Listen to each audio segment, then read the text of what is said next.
Hey, good morning. This is Dr. Michelle Petacola of Second Chance Secrets and Secrets of Life and Death, empowering motivational speakers, leaders, coaches, and change makers to monetize their business through high-end transformational programs that really make a difference. And hi, good morning, thank you for joining. This is a time when a lot of businesses are struggling to survive. I was on a webinar last night. I was leading a webinar for East-West Bookstore. And the woman who was setting me up told me that the sister store up in Seattle has actually shut down because they lost their space.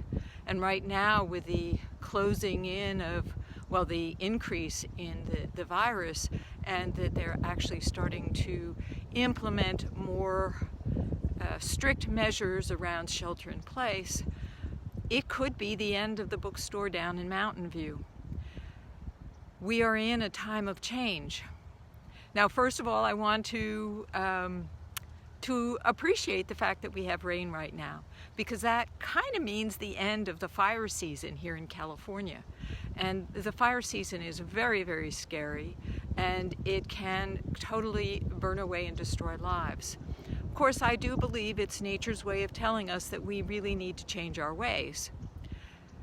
But here it is, the rain, and I love the rain because here in the cemetery, I'm all by myself. Other people say, oh, it's raining, I guess I won't go out and walk in the cemetery. Well, why do I like to be all alone in the cemetery? Well, I'm a people pleaser. I don't want to impose myself on other people. And here I am standing in the middle of the road, and I want to be able to talk to you without being interrupted or without feeling like I'm imposing my reality on other people. So I like it when I'm here all by myself. So yesterday I was talking about how the three things that you need to get together in alignment to navigate the waves of change, to ride the waves of change instead of floundering. And I mentioned that you need brilliance, which is your connection to spirit, divine, your higher self. And you need to acknowledge and deal with your body, because your body gets upset when it's afraid. And here comes the person, see? What can I say? Anyway, the body gets activated when it's afraid for itself. And then the mind. And I also mentioned how we have to be careful about the kind of stuff that we put into our minds, what kind of things we listen to in the mornings or in the daytime on the radio or the TV or on the internet that can activate that fear, can activate anger. It was interesting last night on the workshop I was doing. I was talking to one of the women on the workshop, and she's struggling with her brother over her mother's estate, and he's shut her off, and she's got a lot of emotions. And she says, well, I write to him and I make sure that it's totally neutral. They said, honey, he can feel it. If you think you're hiding anything, you're not. If you are feeling it inside, it's going to come out. He will feel it on the vibrational level.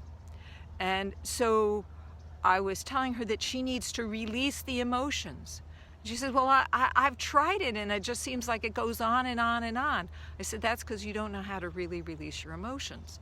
And in fact, most people in this culture do not know how to release their emotions. We are taught from a very early age to tamp them down, to pretend they're not there, to distract ourselves. What do parents do when a kid starts to have a tantrum? Well, they distract them, right? Well, there's a good aspect of distraction. Hey, thank you for joining. Bring them on camera. Ooh, that would be interesting.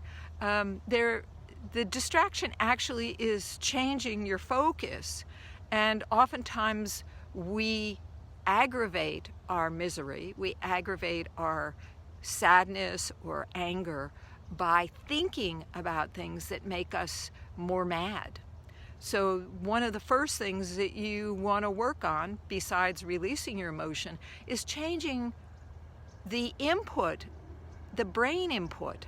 And that could be both limiting the experience of the outside world, such as radio or internet. And the other, hey, thank you for joining. And the other is to monitor your own thoughts, which takes us right back to brilliance. I just spent all day yesterday, coming up with exercises, spiritual exercises for my clients to practice to help them to get into that altered state. Now, I have to say, oh, here comes another person. See, I'm not completely alone here. The altered state. Most of my clients do have their own spiritual practice. But here's the thing, the monkey mind, that little brain that's just jumping all over the place and thinking about this and that and the next thing, is easily bored. If you get into the same routine over and over again, eventually the monkey figures out a way around it, and pretty soon you're being overwhelmed with all kinds of thoughts. So I gave them 4 different kinds of spiritual practices, and one of them is what I call moving meditation. First of all, I have to tell you that sitting meditation is probably one of the most difficult meditation practices to master, because you are sitting there and hoping that your brain is going to stop. And on top of that, sitting for a long time, and it will take a long time, starts to become really uncomfortable, and you start to get pains in your butt, and you start to get pains in your hip, and it's really distracting. So I recommended moving meditation. That's the kind of meditation that my spiritual teacher taught me, and I loved it because I was way too much in my brain. And by focusing on the movement and letting that be the meditation, that's the way that you get out of your mind and you get into the moment. So ultimately, meditation is about being in the moment, being aware of what's around you without all the chatter in your head. And so moving meditation, you're paying attention to exactly the movement you're doing. You usually put on some sort of soothing music to move to, and it can be very uplifting. So one of the things that I do is do these morning diaries, these sunrise diaries. I come into the cemetery, take my walk, and I have no idea when I start what I'm going to talk about. But I listen to my intuition. I listen to my thoughts. I notice what's around me. Like, it's raining today, and it gives me an idea of how to start to have this talk. So for me, this particular exercise of having a conversation with you is one of my meditation practices. It's one of the things that I do to access the brilliance. So let's go back to why you need to access brilliance.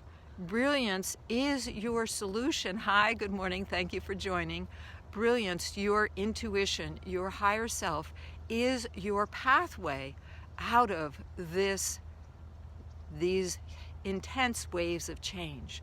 They are the part of you that is going to provide you with the pathway, the solution for you to survive, to do well, to stay positive, to help the rest of us to move forward in this transformation that we're all going through. And yes, indeed, we're going through a transformation. So let me just summarize what I was talking about this morning. We're going through change. Hello, yes. And right now, it seems to be getting worse. That is, the numbers around the virus are shooting up, like almost vertical. So we're seeing, at least in California, a lot more lockdown rules. We're encouraged not to travel over Thanksgiving, not to go out of state, not to bring new cooties in from another state. So there is, and I can feel it, because as you become more aware and more in the moment, you actually can feel the energy of the social sphere. And I can feel that there's a certain amount of fear, there's a certain amount of despair, there's a certain amount of frustration and even anger.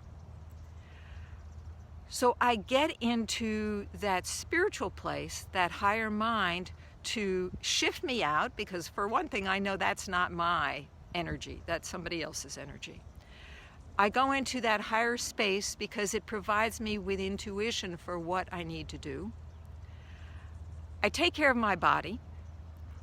That is, when I'm upset, I allow those feelings to pass through me, to circulate, because emotions need to move.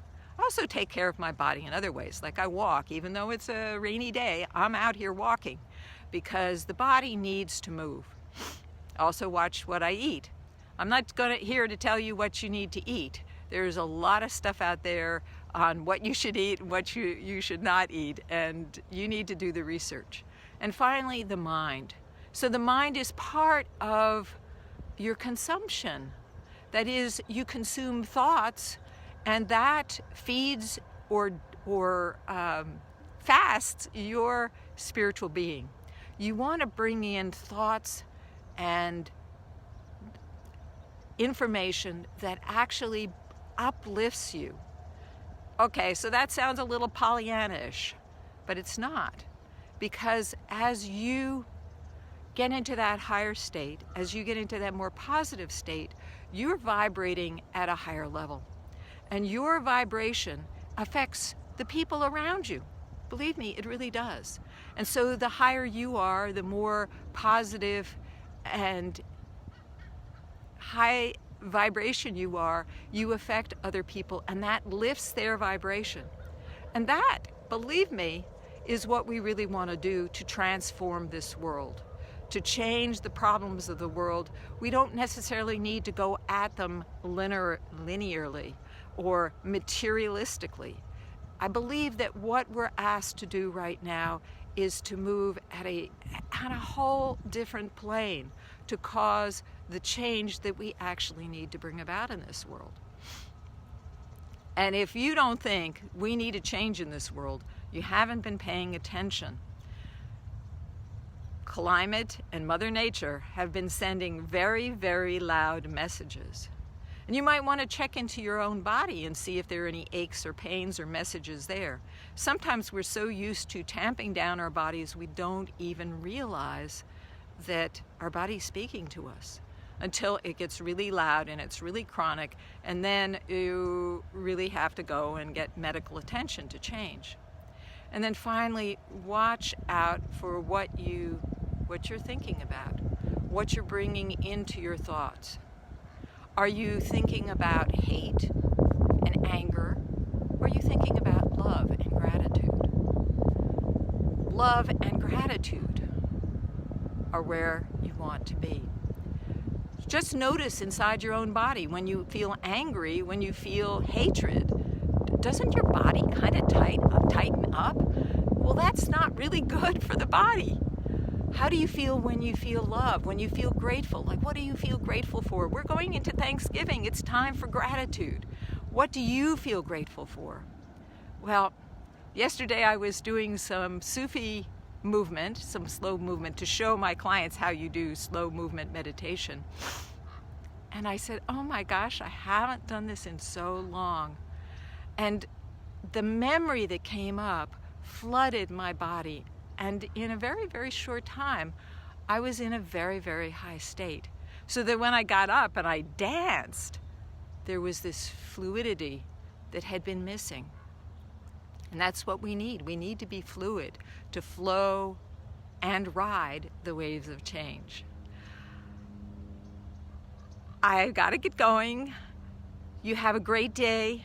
Be brilliant, and bye for now.